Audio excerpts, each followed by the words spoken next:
Hi, this is Kentucky Governor Matt Bevin. I'm speaking to you here in the People's House. This is the rotunda of the Capitol building. It's a building that frankly belongs to the people of Kentucky, a building in which a number of significant announcements have been made. People have been laid at rest in state. Many solemn occasions have taken place here, many joyous occasions. It's a place where people should take seriously the responsibility that they have to serve and to govern. In a few hours later this afternoon, you're going to see some elected officials come in here and hypocritically make a mockery of the significance of this building. They're going to come in here and hypocritically lie to you about the focus of education and that of this administration for education in the Commonwealth. I want to put out some facts that you're going to hear very different versions of here because you're going to hear lies, and I want to tell you the truth. The truth is there's never been an administration in the history of Kentucky that has put more money in absolute dollars toward the SEEK formula, which is K through 12 education, than this administration.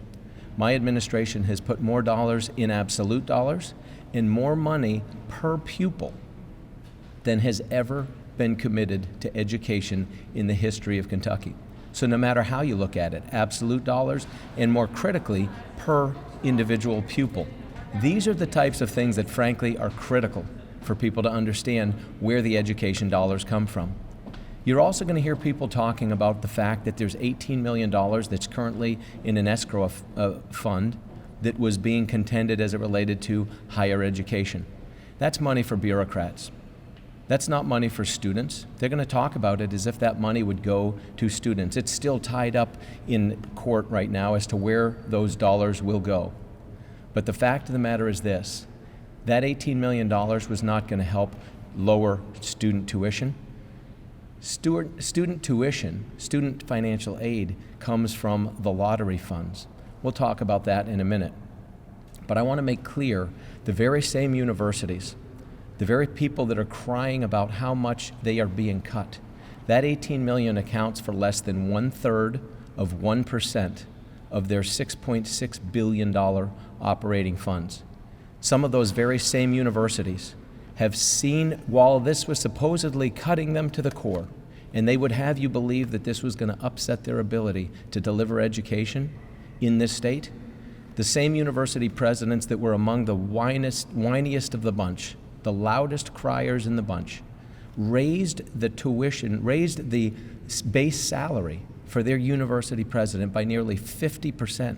Not before this, after these cuts were put in place. We've got significant problems here in the Commonwealth financially, but the one area we have not cut is in our K through 12 education. Many years ago, and many of you were probably here when this happened, there was a lottery put in place. The proceeds of these lottery monies were intended to fund education.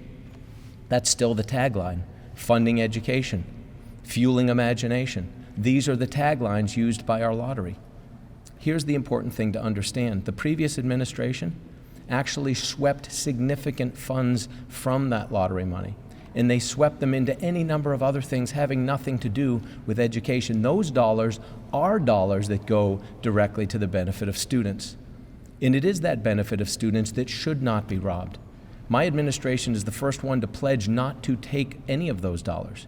The previous administration swept, during its 8 years, nearly $150 million that they swept out of the pockets of our students, out of the financial aid dollars that were going to our students. And they used them for pet projects and other assorted pieces of bureaucracy and pork. That is not acceptable. Again, this afternoon, you're going to hear people who are going to come here to this rotunda and for political purposes to try to make some kind of political gain. They're going to be hypocrites, and they're going to stand before you and tell you that this administration is not supporting higher education or K through 12 education. Again, several facts I want to close with. Never in the history of Kentucky has any administration put more absolute dollars, total dollars, toward K through 12 education than my administration has. Never in the history of Kentucky has any administration ever put so much money per pupil toward K through 12 education. Never in the history of Kentucky has there been a $100 million workforce development initiative, which I put in place and which, interestingly, Greg Stumbo, Speaker of the House, stripped out. And we had to fight to get back in again. And he's now suing me over this. $100 million that is specifically for education, for training young people and older people to be able to go into the workforce. Again, education. Never in the history of Kentucky have we had $15 million this year or any other year dedicated to every single high school senior in the state being able to take dual credit courses. Dual credit courses that are being funded out of the taxpayers' money for our high school seniors and juniors. $15 million, this didn't ever happen in the previous administration or in any administration before that. There's $100 million in workforce development, $15 million in dual credit, $62 million just in the last 2 years that was swept out by the previous administration, almost $150 during 8 years, sweeping money out of the pockets of our students, out of their financial aid and into their bureaucratic projects. I'm the first governor to promise that I'm not going to take those monies for anything other than student education.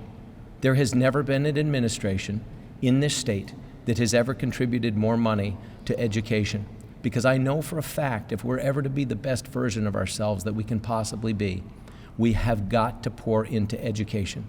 In this administration, unlike those that will sit here and blow hot air at you, we are actually putting our money where our mouth is. We're putting the Commonwealth's money, the money of taxpayers, into education. It's our obligation. It's how we will become the best version of ourselves that we can possibly be. I'm grateful for the opportunity to be your governor. I'm grateful for the fact that we are leading the charge on becoming a better educated, better trained, more capable workforce here in the Commonwealth. And we will benefit from it, and we will be better for it. And while there will be hypocrites that will come and try to make political hay by lying to you and telling you things that are not true, I would challenge you to understand the facts matter.